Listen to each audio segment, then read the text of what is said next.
نحمدہ و نصلی علی رسولہ الکریم اما بعد فاعوذ باللہ من الشیطان الرجیم السلام علیکم ورحمۃ اللہ وبرکاتہ۔ الحمد للہ۔ السلام علیکم ورحمۃ اللہ وبرکاتہ۔ کیسے ہیں آپ لوگ؟ اللہ تعالیٰ سے دعا ہے کہ ہمارے وقت میں برکت دے۔ اربعین نبوی کے سلسلے میں آج ہم حدیث نمبر 16 کریں گے، جو بہت ہی کام کی ہے، اور ایسی بات ہے کہ اگر اس پہ ہم عمل کر لیں تو ہماری زندگی میں بہت سہولت ہو۔ اور دوسری بات ہے کہ یہ حدیث نبی صلی اللہ علیہ وسلم کے جوامع الکلم میں سے ہے، یعنی چھوٹی سی بات میں بہت بڑی بات۔ تو آئیے دیکھتے ہیں۔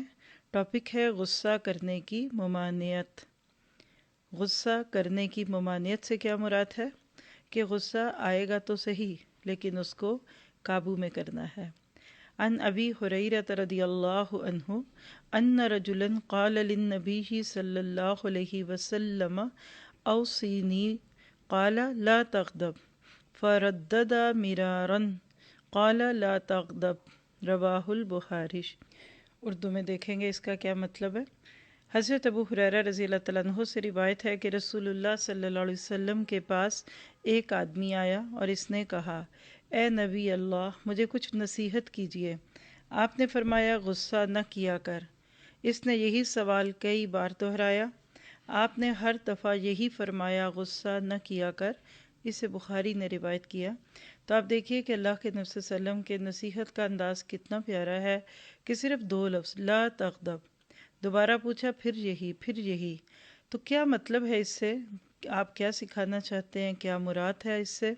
تو بات یہ ہے کہ انسان کی زندگی میں بعض دفعہ بہت ہی بڑی ایک ایسی تبدیلی آ جاتی ہے جس کی وہ توقع نہیں کرتا، تو وہ ایک دم غصے میں آ جاتا ہے۔ یعنی غصہ کیا ہے؟ ایک آگ ہے۔ اگر اس آگ کو اچھے کاموں میں استعمال کر لیں، مثلا کھانا پکا لیں، اس آگ سے آپ کوڑا کرکٹ جلا لیں، تو وہ آپ کے فائدے کی چیز ہے۔ لیکن اگر آپ اس سے فائدہ نہ اٹھائیں، خالی وہ آگ ہی بھڑکے گی، تو بعض دفعہ ان چیزوں تک پہنچ جائے گی جو کہ فائدے کی ہوں گی۔ تو اللہ تعالیٰ نے غصہ رکھا ہے۔ یہ نہ سوچئے کہ غصہ نہیں آتا، غصہ نہ آنا بلکہ انسانیت کے خلاف ہے۔ پھر اللہ نے غصے کی کیفیت ہمارے اندر کیوں رکھی؟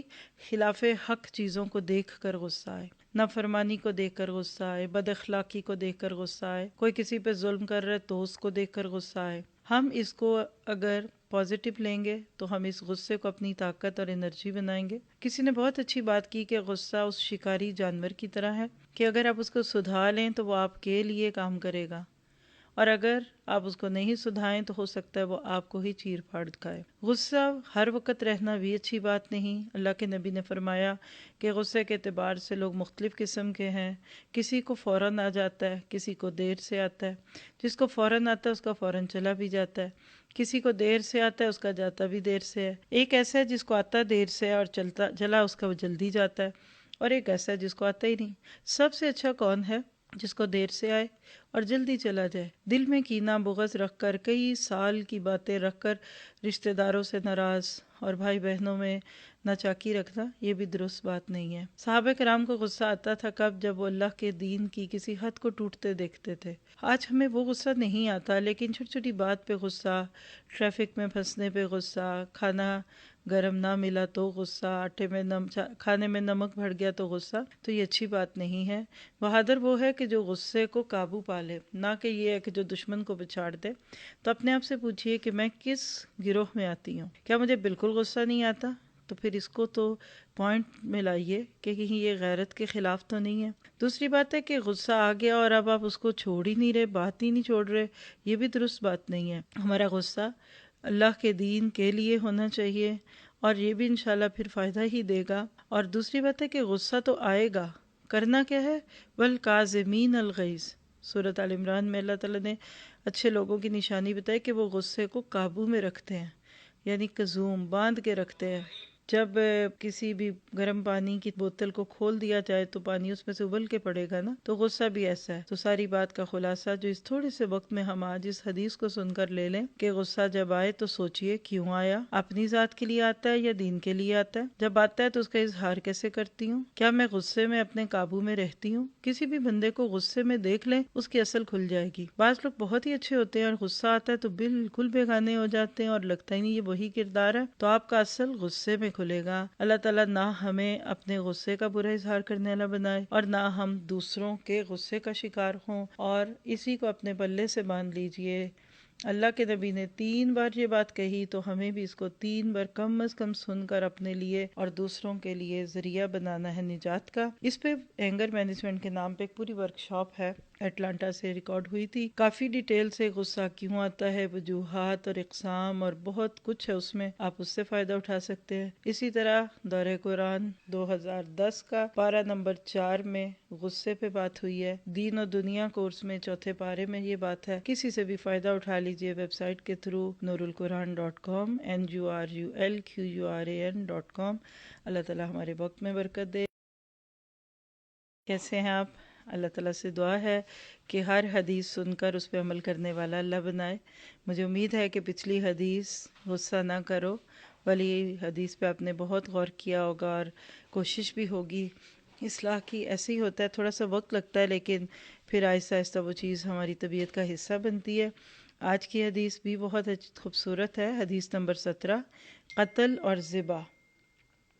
قتل اور ذبح اچھے طریقے سے کرنے کا حکم، یعنی اسلام اس چیز کو جو ناگزیر ہو اس کو بھی اچھے طریقے سے کرنے کا حکم دیتا ہے۔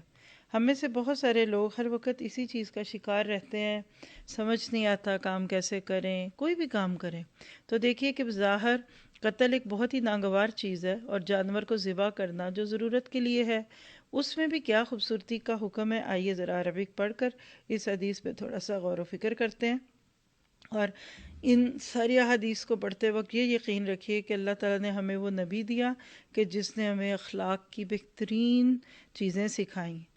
عن ابی یعلا شداد ابن اوس رضی اللہ عنہ عن رسول اللہ صلی اللہ علیہ وسلم قال ان اللہ كتب الاحسان على كل شيء فاذا قتلتم فاحسنوا القتلة وَإِذَا ذَبَحْتُمْ فَأَحْسِنُوا الذَّبْحَةَ وَلْيُحِدَّ أَحَدُكُمْ شَفْرَتَهُ وَلْيُرِحْ ذَبِيحَتَهُ۔ رواہ مسلم۔ ابو یعلا شداد بن اوس رضی اللہ عنہ سے روایت ہے کہ رسول اللہ صلی اللہ علیہ وسلم نے فرمایا، بے شک اللہ تعالیٰ نے ہر چیز پر احسان فرض کر دیا ہے۔ جس وقت تم کسی کو قتل کرو تو اچھے طریقے سے قتل کرو، اور جب تم کسی جانور کو ذبح کرو تو اسے اچھے طریقے سے ذبح کرو، اور تم میں سے ایک شخص کو بوقت ذبح اپنی چھری تیز کر لینا چاہیے تاکہ وہ اپنے ذبیحہ کو کم سے کم تکلیف دے۔ اسے مسلم نے روایت کیا۔ اب اس حدیث سے ایک شبہ پیدا ہو سکتا ہے، اور وہ کیا ہے کہ جب تم کسی کو قتل کرو تو اچھے طریقے سے قتل کرو، تو اس سے کیا یہ مراد ہے کہ قتل بھی کرنا ہے جائز ہے تبھی تو اچھے طریقے سے کرنا ہے؟ تو ایسا نہیں ہے۔ آپ دیکھیے کہ اسلام میں انسانی جان کی بہت حرمت ہے، لیکن کچھ ایسے حالات ہیں کہ جس میں قتل مباح ہے، اور وہ بھی صرف حاکم وقت کے لیے۔ پیچھے ہم نے وہ حدیث بھی پڑھی ہے اسی سیریز میں کہ شادی شدہ زانی، اسی طرح سے کسی کو قتل کرنے والا، اور اسی طرح اسلام کا اظہار کرنے کے بعد مرتد ہونے والا۔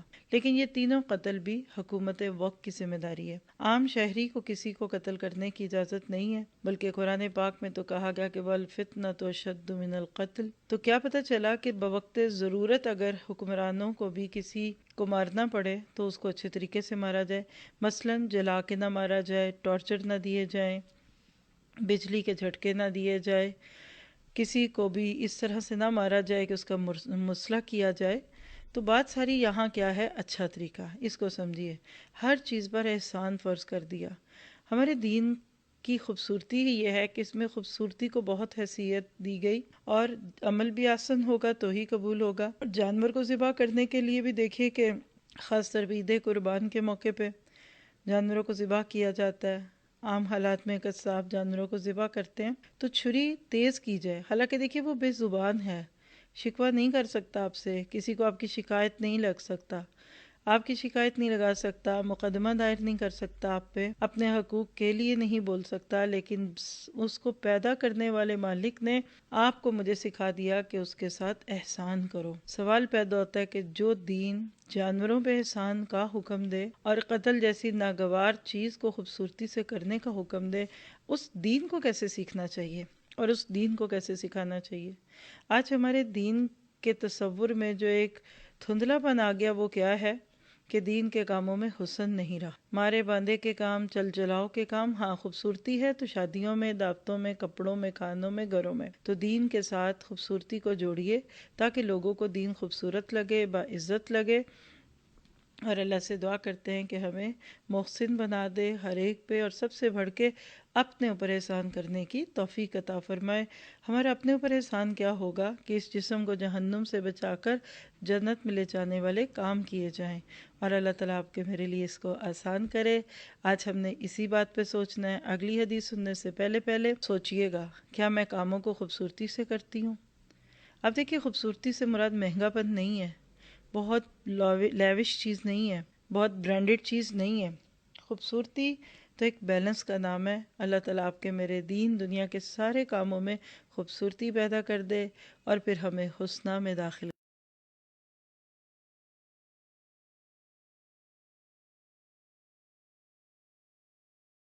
امید ہے کہ اس سے پچھلی حدیث جو کاموں کو حسن کے ساتھ کرنے پہ تھی اس پہ عمل کی کوشش میں ہوں گے. اللہ تعالیٰ ہم سے آسن کام لے. آج کی حدیث بہت ہی خوبصورت ہے. ٹاپک ہے حسن اخلاق کی ترغیب، یعنی اچھا اخلاق کیا ہوتا ہے اور اس کی رغبت کیسے دلائی جائے گی. عربک حدیث پڑھ کر اس کو سمجھتے ہیں. عن ابی ذر جندب ابن جنادہ وابی عبد الرحمن معاذ بن جبل رضی اللہ عنہما عن رسول اللہ صلی اللہ علیہ وسلم قال اتق اللہ حیثما کنت واتبع سیئۃ الحسنۃ تمحها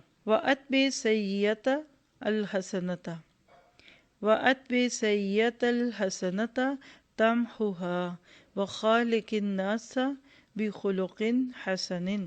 ابو ذر جندب بن جنادہ اور ابو عبد الرحمن معاذ بن جبل رضی اللہ عنہما سے روایت ہے کہ رسول اللہ صلی اللہ علیہ وسلم نے فرمایا تم جہاں کہیں بھی ہو اللہ تعالیٰ سے ڈرتے رہو اور برائی کے بعد نیکی کرو، وہ برائی کو مٹا دے گی، اور لوگوں کے ساتھ حسن اخلاق سے پیش آؤ. اسے ترمذی نے روایت کیا ہے. امام ترمذی نے کہا کہ یہ حدیث حسن درجے کی ہے اور بعض نسخوں میں لکھا ہوا ہے حسن صحیح. کیا پتہ چلا اس حدیث کے ٹیکسٹ کو پڑھ کر؟ پہلی بات دیکھیے کہ ایک سے زیادہ راویوں نے اس کو روایت کیا. اس سے پتہ چلتا ہے کہ لوگوں میں اللہ کے نبی کی باتیں سننے کا کتنا شوق تھا. اور دوسری بات ہے کہ اپنی سند کو اوپر کرنے کے لیے بھی لوگ براہ راست نبی پاک سے وہ بات سنتے تھے جو ان کو بعد میں دوسروں سے بھی مل سکتی تھی. تو ہمارا عمل کیا ہے کہ دین کو ڈائریکٹ ریسورسز سے لینے کی کوشش کرنی چاہیے. بعض دفعہ ہم ہر چیز کے لیے نکلتے ہیں، لیکن علم حاصل کرنے کے لیے استاد کے پاس جانے کی بجائے گھر بیٹھ کر ہی فائدہ اٹھانا چاہتے ہیں. تو اس پہ بھی تھوڑا سا غور کرنے کی ضرورت ہے. دوسری بات جو اللہ کے نبی کے قول ادھر ہیں اس میں پہلی بات کہ جہاں کہیں بھی ہو اللہ سے ڈرتے رہو. یہ جہاں کہیں بھی ہو سے کیا مراد ہے؟ یوسف علیہ السلام کو سوچ لیجئے، جیل میں بھی گئے تو بادشاہ کے محل میں بھی تھے اور کنویں میں بھی تھے، اور بعد میں پھر وزیر خزانہ بھی بنائے گئے. ہر جگہ ایک ٹائٹل یوسف کو جو ملتا گیا وہ کیا تھا کہ وہ محسن تھے، وہ متقی تھے. تو لوگوں کا ڈر چند دن کے بعد ختم ہو جائے گا، پھر حیا بھی ختم ہو جاتی ہے، پھر اس کا بھی ڈر نہیں رہتا کہ لوگ دیکھ کر سن کر ہمارے اس عمل کو کیا کہیں گے. لیکن اللہ کا ڈر ایسا ہے جو بندے کو ہمیشہ کا مسلم بناتا ہے. دوسری بات یہ کہ انسانی فطرت کی رعایت کر کے کہا کہ برائی ہوگی. یہ نہیں ہو سکتا کہ آپ سے مجھ سے کوئی برائی نہ ہو، لیکن جو ہی برائی ہو فوراً نیکی کر لو تو برائی مٹ جائے گی. یہ ایسی کہ جیسے کھاتے ہوئے کوئی دھبا پڑ گیا کپڑوں پہ، فوراً جا کے دھو لیجئے. لکھتے لکھتے انک گر گئی، فوراً جا کر مٹا لیجئے. تو اپنی برائیوں کو کمپنسیٹ کرو بھلائیوں سے. کسی کے سے برا سلوک ہو گیا، بھلا سلوک کر لیجئے۔ کسی کو اذیت دے دی، اب اس کو خوش کرنا چاہیے۔ کسی کا نقصان ہو گیا تو اب اس کو فائدہ دے دیجئے۔ یہی زندگی ہے، یہی جہاد ہے، یہی جہد مسلسل ہے۔ اور آخری بات جو اس حدیث میں وہ تو بہت ہی قابل غور ہے کہ لوگوں کے ساتھ حسن اخلاق سے پیش آؤ۔ حسن اخلاق کیا ہوتا ہے؟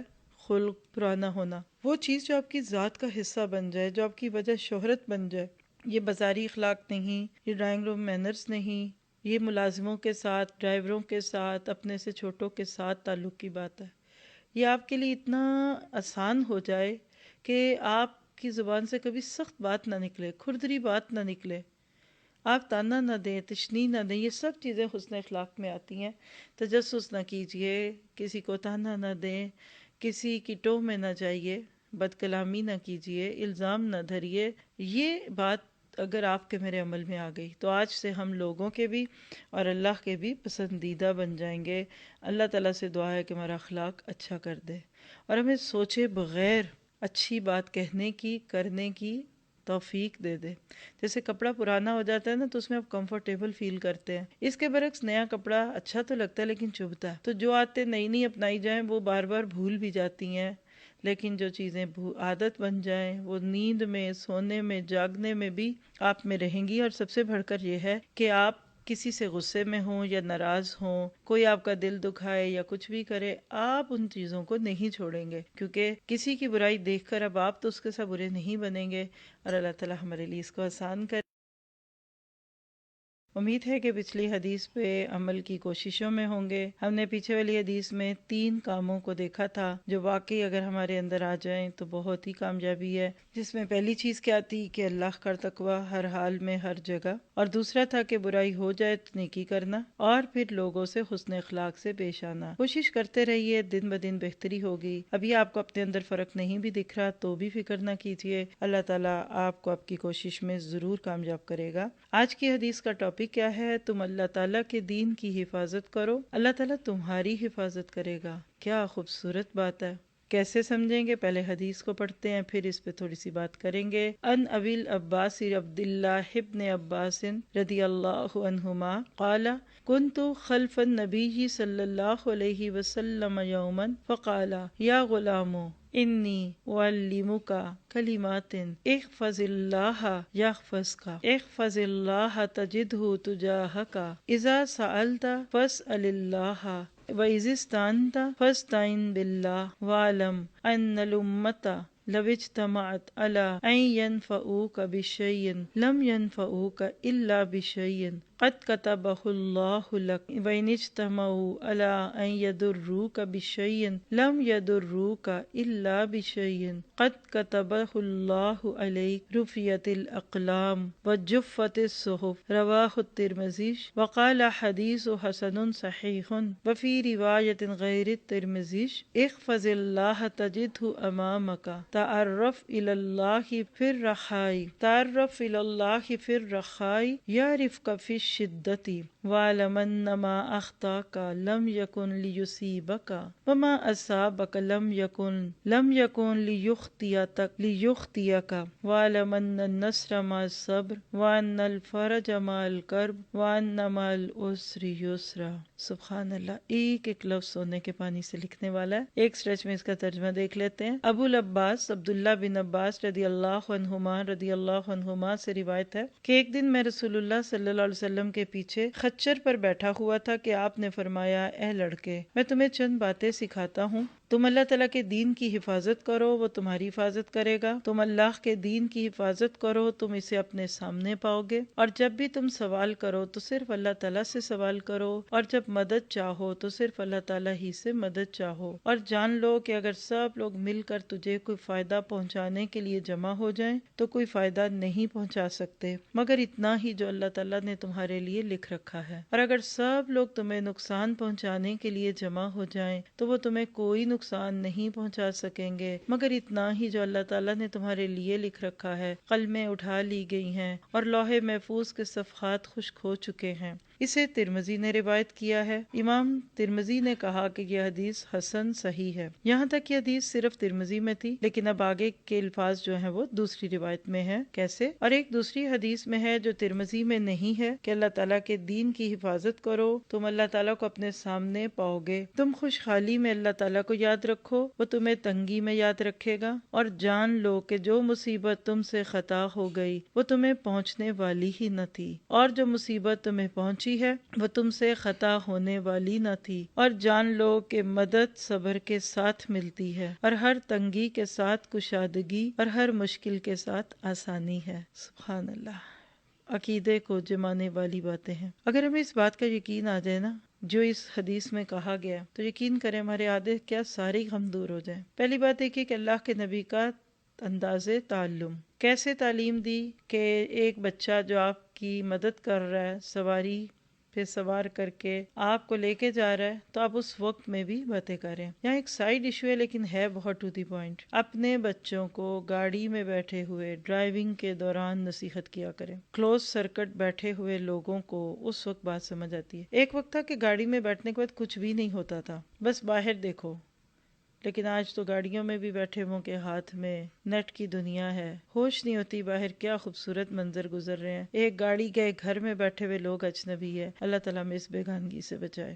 لیکن بہرحال نصیحت کا بہترین وقت ہوتا ہے اگر اچھے موڈ میں کی جائے۔ دوسری بات ہے تم اللہ کے دین کی حفاظت کرو۔ یہ کیسے ہوگا؟ داعیے دین بنو، عامل دین بنو، حافظ دین بنو۔ قول سے، فعل سے، عمل سے دین پہ عمل کرو۔ جب لوگ دین کی باتیں چھوڑ رہے ہوں تم ان کو اپنا رہے ہو۔ چوکیدار کا کام ہے آپ کا میرا، اور مومنوں کی یہ مثال سورۃ توبہ میں بھی ہے کہ یحافظون لحدود اللہ۔ اللہ تعالیٰ ہمیں دین کو چھوڑنے کی بجائے دین پہ جمنے کی توفیق عطا فرمائے۔ دوسری بات، مانگو تو صرف رب سے، ایاک نعبد و ایاک نستعین۔ یہ وہ چیز ہے جو آپ کو ساری غلامیوں سے آزاد کر کے صرف ایاک نعبد کے مصداق اللہ کا بندہ بناتی ہے۔ اگلی چیز مقدر سے متعلق ہے، جو میرا ہے وہ کسی کو نہیں ملے گا، جو میرا نہیں وہ مجھے کبھی نہیں ملے گا۔ ساری دنیا مل کے میرے خلاف کوشش کرے، اللہ نے اگر نہیں چاہا تو مجھے نقصان نہیں ملے گا۔ اور تقدیر کے لکھنے والے قلم اٹھا لیے گئے، صفحات خشک ہو چکے، تو اللہ آپ کو مجھے اس بات پہ جما دے۔ یقین کریں کہ ہر وقت کے اندیشے، ہول، فلاں نہ کر دے، وہ نقصان نہ دے، یہ نہ کرے، یہ سب ختم ہوگا۔ اور آخری بات جو اس حدیث میں ہے، صبر، صبر اور صبر۔ صبر کے ساتھ ہی کشادگی اور آسانی ہے۔ اللہ تعالیٰ سے دعا ہے کہ ہمیں صبر والا بنا دے۔ اطاعت پہ صبر، منہیات پہ رکنے پہ صبر، بیماریوں اور موتوں پہ صبر، اور استقامت والا صبر عطا فرمائے۔ السلام علیکم ورحمۃ اللہ وبرکاتہ۔ امید ہے کہ آپ پچھلی حدیث پہ عمل کی کوششوں میں ہوں گے، اور اس میں تو بات بھی بڑی ہی پتے کی تھی کہ جس پہ عمل کر کے زندگی میں سکون اور خوشی ہے۔ سب سے پہلی بات اللہ کے دین کی حفاظت کرنا، پھر مدد صرف اللہ سے مانگنی ہے، پھر مقدر پہ راضی رہنا ہے، اللہ نہ چاہے تو کوئی نفع یا نقصان دے نہیں سکتا، اور سب سے بڑھ کے تنگی اور خوشحالی میں اللہ کو یاد رکھنا، اور صبر کے ساتھ کام لینا۔ آج کی حدیث میں بھی ہمیں ایک بہت ہی خوبصورت عمل مل رہا ہے۔ ٹاپک ہے حیا، ایمان کی نشانی ہے۔ عن ابی مسعود عقبۃ بن عمرو الانصاری البدری رضی اللہ عنہ قال قال رسول اللہ صلی اللہ علیہ وسلم ان مما ادرک الناس من کلام النبوۃ الاولی اذا لم تستحی فاصنع ما شئت، رواہ البخاری۔ ابو مسعود عقبہ بن عمر الانصاری جو بدری صحابی ہیں فرماتے ہیں رسول اللہ صلی اللہ علیہ وسلم نے فرمایا، بے شک پہلے لوگوں نے انبیاء علیہم السلام کے کلام سے جو کچھ سمجھا وہ یہ تھا کہ جب تم میں حیا نہ رہی تو جو جی چاہے کرتے پھرو۔ اسے بخاری نے روایت کیا۔ دیکھیے ایک بدری صحابی کی زبان سے اتنی پیاری بات ہم تک پہنچ گئی، اور وہ کیا ہے کہ حیا حقیقت میں ایک پردہ ہے۔ برائیوں سے. جب تک وہ پردہ قائم رہتا ہے انسان چھوٹی بڑی برائی سے بچتا ہے، اور جس دن یہ پردہ ہٹتا ہے اس کے بعد بڑی سے بڑی برائی بھی برائی نہیں لگتی. آج کے دور میں آپ دیکھیے جس تیزی سے بے حیائی کا رواج ہو گیا، آج سے 10 سال پہلے اتنی برائی نہیں پھیلی جو پچھلے چند سالوں میں پھیل گئی. وجہ کیا ہے کہ پردہ ٹوٹ گیا. اور اگر آپ دیکھیں تو حیا اور حیات ایک ہی مادہ ہے، یعنی زندگی تب تک رہے گی جب تک حیا رہے گی. ورنہ تو آپ دیکھیے بڑے سے بڑے غلط کام کر کے بھی لوگ کہتے ہیں تو کیا ہوا، ہم دوسرے سے تو بہتر ہیں. سب سے پہلے حیا کا حقدار کون ہے؟ اللہ سبحانہ تعالیٰ. ذہن میں، دل میں، دماغ میں آنے والی سوچوں کا بھی حساب رکھا جائے. جو اللہ کو دیکھ کر اللہ کے معاملے میں یعنی تنہائی میں برا کام کر لے، گویا کہ اس نے اللہ تعالیٰ کی موجودگی کو سمجھا ہی نہیں ہے. اس کے برعکس آپ دیکھیے کہ جو بندہ لوگوں میں آئے تو اچھے کام کرے، اکیلے میں برے کام کرے تو اللہ کو اس بندے پہ غصہ آتا ہے. پھر اس کے بعد دیکھیے کہ حیا کے حقدار فرشتے ہیں، کیونکہ فرشتے بھی ہمارے ارد گرد ہوتے ہیں. آپ نے فرمایا کہ واش روم میں جا کر یعنی قضاء حاجت کے وقت زیادہ بات نہ کرو. کوئی شوہر بیوی کے پاس جائے تو بات نہ کرے کیونکہ فرشتوں کو تکلیف ہوگی. پھر اس طرح برہنہ جسم پہ بھی بات نہیں کرنی چاہیے تو فرشتوں کی موجودگی کا احساس بھی ہو. اور اس کے بعد پھر ہر چھوٹی بڑی بات کا خیال رکھنا، محرم اور غیر محرم کا فرق، گھر میں اور گھر سے باہر کے حال حلیے کا فرق، اور پھر کانوں کو غلط سنوانا، آنکھوں کو غلط دکھانا، یہ حیا کے منافی ہے. جو منہ میں آئے بولتے جانا یہ حیا سے دور بات ہے. بہت ہی منہ پھٹ ہو جانا، لوگوں کو منہ در منہ جواب دینا، آپ دیکھیں یہ سب بد اخلاقی سمجھی جاتی ہیں. اور آج اگر آپ کپڑوں کو لباس کو دیکھ لیجئے، دن بدن عورتوں کے لباس مختصر اور چپکے ہوئے ہو گئے. مردوں کو تو اللہ نے جو حکم دیا تھا ٹخنوں کو کھولنے کا، شاید وہ حکم تو اتنا پسند نہ آیا، لیکن عورتوں کو فیشن نے اس کام پہ مجبور کر دیا. اللہ تعالیٰ ہماری آنکھوں میں کانوں میں حیا ڈال دے. اور یاد رکھے حیا صرف عورتوں کے لیے نہیں مردوں کے لیے بھی ہے. ان کی نگاہ کا جھک جانا اور غلط چیز کو دیکھ کر ادھر سے منہ پھیر لینا ان کی حیا کا ایک آئینہ ہوگا. اللہ تعالیٰ ہم سب کو باحیا بنا. الحمدللہ بنعمتہ تتم الصالحات. 40 نووی میں سے آج ہم کریں گے حدیث نمبر 21. کہو میں اللہ پر ایمان لایا، پھر اس پر استقامت اختیار کرو. جتنا خوبصورت یہ ٹاپک ہے اتنے ہی پیارے اللہ کے نبی کے الفاظ ہیں. آئیے اس کو عربک میں اور پھر اردو میں دیکھتے ہیں اور پھر اس میں سے اپنے لیے عمل کی بات لیں گے. عن ابی عمر وقیل ابی امرتا سفیان بن عبد اللہ رضی اللہ عنہ قال قلت یا رسول اللہ صلی اللہ علیہ وسلم قل لی فی الاسلام قولا لا اسأل عنہ احدا غیرک قال. یہاں سے باب کے الفاظ مبارک ہیں. قل آمنت باللہ ثم استقم. رواہ مسلم. ابو عمر یا ابو امرہ سفیان بن عبداللہ رضی اللہ عنہ سے روایت ہے، میں نے رسول اللہ صلی اللہ علیہ وسلم سے عرض کیا مجھے اسلام کے بارے میں ایک ایسی بات بتا دیں جس کے بعد مجھے کسی سے مزید پوچھنے کی ضرورت نہ ہو. تو رسول اللہ صلی اللہ علیہ وسلم نے فرمایا کہو میں اللہ پر ایمان لایا اور پھر اس پر استقامت اختیار کرو. اسے مسلم نے روایت کیا. میرا خیال ہے کہ سب سے کم الفاظ میں سب سے جامع بات کی مثال اس حدیث میں ہے. اللہ کے نبی صلی اللہ علیہ وسلم جوامع الکلم دیے گئے تھے، یعنی بات چھوٹی کرتے تھے لیکن اس کا اثر بہت بڑا ہوتا تھا. آپ کہہ سکتے ہیں کہ اس حدیث میں ایک نٹ شیل میں بات بیان کر دی. دوسرے لفظوں میں سمجھ لیں تو دریا کو کوزے میں بند کر دیا. کیونکہ دین کی کوئی بھی چیز ہو، لا الہ الا اللہ کہنے سے لے کر فرائض، نوافل، سنتیں، مستحبات اور کسی بھی لیول کی حقوق العباد کی یا معاملات کی بات ہی کیوں نہ ہو، جب تک ہم اس چیز پر استقامت کے ساتھ نہیں جمیں گے وہ بات ہمیں فائدہ نہیں دے گی. انسان کے مزاج میں تبدیلی ہے. انسان تھوڑے ہی دن کے بعد کسی اچھی سے اچھی چیز سے بھی اکتا جاتا ہے، لیکن جب انسان سچے دل سے آمنت باللہ ہی کہتا ہے کہ میں اللہ پر ایمان لے آیا اور یہ کلمہ دل پر ایسے نقش کرتا ہے، اس طریقے سے انسان کے دل میں اللہ کی محبت کا بیج ڈلتا ہے کہ اس کے بعد پھر اس کے پلٹ جانے اور اس کو چھوڑ دینے کا سوال بھی پیدا نہیں ہوتا. اور اس کی مثال دیکھیے کہ آج بھی مسلمان عمل میں چاہے پورے ہی کیوں نہ ہوں لیکن اسلام سے پلٹتے نہیں ہیں. اور آپ کو بہت کم مثالیں ملیں گی حقیقت کے ساتھ کہ کوئی مسلمان ہو اور پھر چھوڑ. یہ الگ بات ہے کہ کہیں کوئی کسی کو کسی اور غلط فہمی میں مبتلا کرنے کے لیے ایسی ویب سائٹس بنا لے یا ایسی ویڈیوز عام کر دے جس میں ایکس مسلمز کی بات ہو. لیکن جو کمی ہے مسلمان میں آج بھی اور جس پہ آپ نے میں نے غور کرنا ہے وہ کیا ہے کہ کیا میں استقامت کے درجے پہ رہ کر کام کرتی ہوں. اگر لفظ استقامت کو دیکھیں نا تو قیامت، قیام، قائم، مقام، یہ سب اسی ایک لفظ کے ساتھ جڑے ہوئے ہیں. استقامت میں قیامت ہے. کسی بھی کام کو کرنا آسان ہے لیکن اس کو مستقل مزاجی کے ساتھ کرنا مشکل ہے. دین سیکھنے سے آمنت باللہ کا آغاز ہوتا ہے اور پھر کرتے کراتے انسان آگے سے آگے دوسرے درجوں پہ پہنچتا ہی جاتا ہے. آپ کوئی بھی کام شروع کریں، اگر آپ اس میں چلتے جائیں گے نا تو ایک دن کلرک سے آفیسر آپ ضرور بنیں گے. آپ پہلے ایک طالب علم بنتے ہیں، پھر آہستہ آہستہ آپ سیکھتے سیکھتے انصار اللہ بنتے ہیں، پھر آپ ذمہ داران کے درجے پہ آتے ہیں اور اس کے بعد تو پھر آپ حصہ بن جاتے ہیں اس سسٹم کا. جتنا ایک انسان کسی بھی چیز کے ساتھ مخلص ہوتا ہے، فوکسڈ ہوتا ہے، 2-3 چیزوں کے بیچ میں تقابل نہیں کرتا تو اللہ تعالیٰ بندے کو پھر ایک وقت آتا ہے کہ اپنا بندہ کہتا ہے.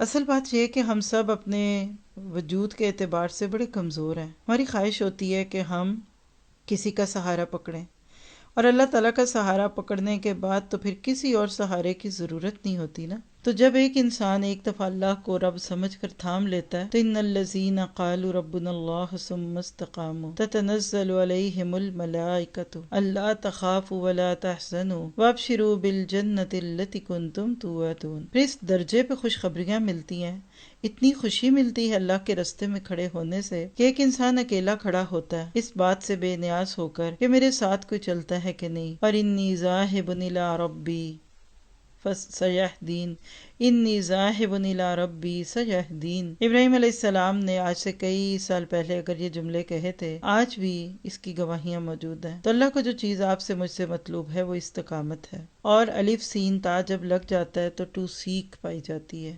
طلب پائی جاتی ہے. تو استقامت میں طلب ہے قائم رہنے کی. قرآن پاک میں اس لفظ کو بہت مختلف طرح سے استعمال کیا گیا. یہ جو دن میں 5 نمازوں میں قیام کی کیفیت ہے، اصل میں یہ استقامت کی تیاریاں ہیں. اور قوموا للہ قانتین میں جو قیام ہے، یہ قیامت کے دن اللہ کے سامنے کھڑا ہونے کی تیاری ہیں. یوم یقوم الناس لرب العالمین. اور یہی ذمہ داری اللہ نے مرد کو دی، الرجال قوامون علی النساء کہہ کر کہ مرد عورتوں کے قوام ہیں، ٹیک کیئرر ہیں. دعا کیجئے اور اپنے لیے گول بنائیے. جو کام کرنا ہے پورے دل سے کرنا ہے، جم کے کرنا ہے. اور ایک دفعہ جب کہہ دیا کہ یہ کرنا ہے اور میرے نصیب میں یہی تھا تو پھر اس پہ اپنی جان لگا دیجیے. رب کو رب مان کر جب آپ اس پہ جم جاتے ہیں تو ارد گرد کے چمکتے دمکتے معبود نہیں متاثر کرتے، وہ شرک اور کفر بھری رسمیں نہیں اچھی لگتی، اور لوگوں کی بڑی گلیمری زندگیاں جس میں بہت فن اینڈ فرولک ہے وہ اٹریکٹ نہیں کرتی. سیدھا سا بندہ انسان اپنے دھیان چلا جاتا ہے اور ایک دن وہ جنت کے دروازے پہ ہوگا اور اس کے لیے دروازے کھل جائیں گے. ساری زندگی اگر آپ اس کام پہ جمے رہے تو موت کے وقت یا ایتھا النفس المطمئنہ ارجعی الی ربک راضیۃ مرضیہ کی پکار ملے گی. اللہ تعالیٰ آپ کو مجھے استقامت کا درجہ عطا فرمائے. اللہ سے معاملے میں بھی استقامت، حقوق اللہ کی ادائیگی میں بھی استقامت، حقوق العباد میں بھی استقامت، لی بھی ذمہ داریوں میں بھی استقامت. جو لوگ استقامت کے درجے پہ فائز نہیں ہوتے ان کی مثال ایک ٹوٹے ہوئے میز کی ہو سکتی ہے، یا اس گاڑی کی ہے جو راستے میں بیچ میں رک گئی اور کام نہیں کرتی. کتنا بھی کوئی اچھا انسان کیوں نہ ہو، اگر وہ اپنے کام کو مستقل مزاجی سے نہیں کرے گا تو کوئی بھی اس کو اپنی جگہ پہ نہیں رکھے گا. اللہ تعالیٰ سے دعا کرتے ہیں کہ اس نے ہمیں جو خوبی دی ہے، کوئی ٹیلنٹ دیا ہے، کوئی اسکل دی ہے، اس کو اپنے رستے میں کھپا دے اور استقامت کے درجے پہ موت تک ہمیں انہی راستوں پہ چلنے والا بنا دے. جزاکم اللہ خیر. آپ بھی سوچئے، میں بھی سوچتی ہوں کہ میں کن چیزوں پہ استقامت کے ساتھ جمی رہتی ہوں اور کن میں ابھی کمی ہے. بس اپنی ان چیزوں کو ٹھیک کریں گے تو اللہ نے چاہا تو سننے کا حق بھی ادا ہوگا. 40 حدیث نمبر 22. ہم 21 خوبصورت موتی چن چکے ہیں نبی صلی اللہ علیہ وسلم کی زبان مبارک کے. آئیے دیکھتے ہیں کہ آج ہمارے لیے کیا ہے. ٹاپک ہے صرف فرائض پر عمل کرنے والا بھی جنتی ہے. اس ٹاپک کی ضرورت کیوں ہے؟ اس لیے کہ عموماً لوگ بڑی بڑی نیکیاں کرنے کے شوقین ہوتے ہیں، اور خاص طور پہ وہ نیکیاں جو بھی ہاتھ میں نہیں آئی اور نوافل کے پیچھے بھاگنے والے کبھی کبھی فرائض سے غافل دکھتے ہیں۔ تو آئیے دیکھتے ہیں کہ جو ہم فرائض کے درجے پہ نیکیاں کرتے ہیں ان کی کیا حیثیت ہے۔ ان ابی عبداللہ ابن جابر ابن عبداللہ الانصاری رضی اللہ عنہما ان رجلا سأل رسول اللہ صلی اللہ علیہ وسلم فقال ارأیت اذا صلیت المکتوبات وصمت رمضان واحللت الحلال وحرمت الحرام ولم ازد على ذلك شيئا ادخل الجنہ؟ قال نعم، رواہ مسلم۔ بمانی حرمت الحرام مراد کیا اسے اجتنبتہ، ومانی احللت الحلال فعلتہ معتقدا حلہ۔ اگر آپ تھوڑا سا عربی زبان سے واقف ہیں تو آپ نے دیکھا ہوگا 1 2 3 4 بلکہ اگلی بھی بات ساتھ ملائیں تو 5 لائنوں کی بات میں سے نبی صلی اللہ علیہ وسلم کے الفاظ میں سے صرف ایک لفظ ہے نعم۔ ہے کسی کے لفظوں کی اتنی قدر کہ نبی کی زبان سے ایک لفظ جو بولا گیا اس کو بھی حدیث بنا دیا گیا۔ ترجمہ سنیں گے تو آپ اس بات کو مزید سمجھیں گے۔ ابو عبداللہ جابر بن عبداللہ الانصاری رضی اللہ عنہما سے روایت ہے، ایک شخص نے رسول اللہ صلی اللہ علیہ وسلم سے سوال کیا، جب میں فرض نمازیں ادا کر لوں اور رمضان کے روزے رکھوں اور حلال کو حلال اور حرام کو حرام جانوں اور اس سے زیادہ کچھ نہ کروں تو کیا میں جنت میں داخل ہو جاؤں گا؟ پہلے تو پوچھنے والے کی طلب پہ قربان ہونے کو دل کرتا ہے، اور پھر جواب سنیے۔ رسول اللہ صلی اللہ علیہ وسلم نے فرمایا ہاں، یعنی نام۔ بس لمبی بات نہیں کرتے تھے کیونکہ لمبی بات اپنا اثر کھو دیتی ہے۔ اور یہاں تک کہ جو الفاظ ہے یہ صحیح مسلم کے ہیں، اور یہ جو لفظ ہے کہ حرام کو حرام جاننا، اس سے کیا مراد ہے؟ مطلب یہ کہ اس سے بچنا، اور حلال کو حلال جاننے کے معنی کیا ہے کہ اس کو حلال سمجھ کر اس پر عمل کرنا۔ حقیقت یہ ہے کہ یہ حدیث ہم سب کے لیے ایک آئینہ ہے۔ چند سوال خود سے کرتے ہیں اور پھر اپنے آپ کو چیک کریں گے، کیا میں فرائض کو ادا کرتی ہوں؟ صحابی نے جو چند جملے بولے کہ جب میں فرض نمازیں ادا کر لوں، جب روزے رکھ لوں رمضان کے، اور اسی طرح سے حلال کو حلال سمجھ لوں، حرام کو حرام جان لوں، اور کچھ بھی نہ کروں، مراد کیا تھا؟ کوئی نفل نیکی نہ کروں، کوئی سنت نہ ادا کروں، کوئی مستحبات کے پیچھے نہ جاؤں، بس فرائض اور حلال حرام کا فرض، حلال اور حرام کا اہتمام، تو کیا میں جنت میں جاؤں گا؟ تو آپ نے فرمایا کہ ہاں۔ یہاں سے پتہ چلتا ہے کہ وہ عمل جو حلال کے ساتھ حلال کو دیکھنے والا، حرام کے ساتھ حرام کو سمجھنے والا، اور اللہ تعالیٰ کی طرف سے عائد کردہ فرائض کی صورت میں اس کی بڑی اہمیت ہے۔ عموماً لوگ اس کی قدر نہیں کرتے، مثلا فرض نماز نہیں پڑھیں گے، عید کی نماز کے لیے جھگڑیں گے، 5 نمازیں نہیں ہیں لیکن جمعے کی نماز کا فکر ہے، چلیے یہ سب بھی ہے نہیں ہے لیکن تسبیح نماز کی فکر ہے۔ یہاں نماز نہیں پڑھتے، ادھر خانہ کعبہ میں جانے کا شوق ہے، ادھر نبی کی سنتیں ادا نہیں کرتے اور وہاں جا کر مسجد نبوی میں روزے کی جالیاں چومنے کا شوق ہے۔ تو یہ حدیث آپ کو مجھے اپنے فرائض پہ ایک نگاہ ڈالنے کی دعوت دیتی ہے۔ دیکھیے فرض معاف نہیں ہے، the least minimum جو اللہ ہم سے چاہتا ہے وہ فرائض ہے۔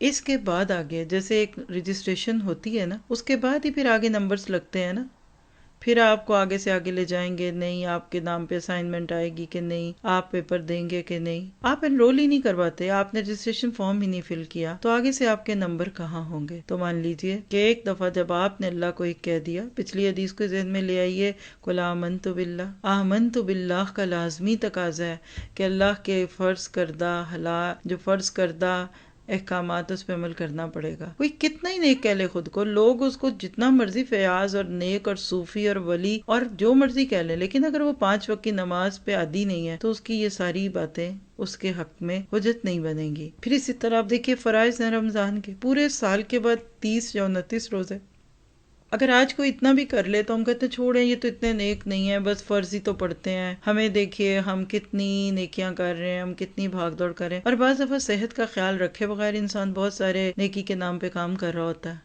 لیکن کام وہ جو صحیح ہو، کسی بھی ملک کے قانون کو فالو کر لیں، کوئی آپ کے خلاف کرمنل رپورٹ نہ ہو، کبھی آپ نے ٹریفک رولز نہ بریک کیے ہوں، کبھی آپ کو ٹکٹ نہ ملا ہو، تو آپ بیڈ کریڈٹ نہیں ہوتے۔ اس کے برعکس آپ گورنمنٹ کو جتنا مرضی سپورٹ کریں، اس کے حق میں لوگوں سے باتیں کریں، لیکن آپ خود فرائض جو گورنمنٹ نے عائد کیے، ٹیکس جو آپ پہ وہ نہیں دیا یا کوئی اور کام نہیں کیا تو گورنمنٹ آپ کی عزت نہیں کرے گی۔ تو اللہ تعالیٰ مجھے آپ کو کم از کم اس درجے پہ تو ایمان لانے والا بنائے کہ کوئی ایک فرض ہمارے سر پہ نہ ہو، اور دعا کرتے ہیں کہ اللہ جب ہماری جان جائے ہمارے اوپر کوئی ایک فرض نہ ہو، کوئی ایک حلال کا لقمہ حرام کا لقمہ ہمارے پیٹ میں نہ ہو، ہم کسی حلال کو حرام نہ بنا دیں اور حرام کو حلال نہ بنائیں، اور خاص طور پہ وہ خواہشات کے نام پہ۔ اللہ تعالیٰ سب کی حفاظت فرمائے۔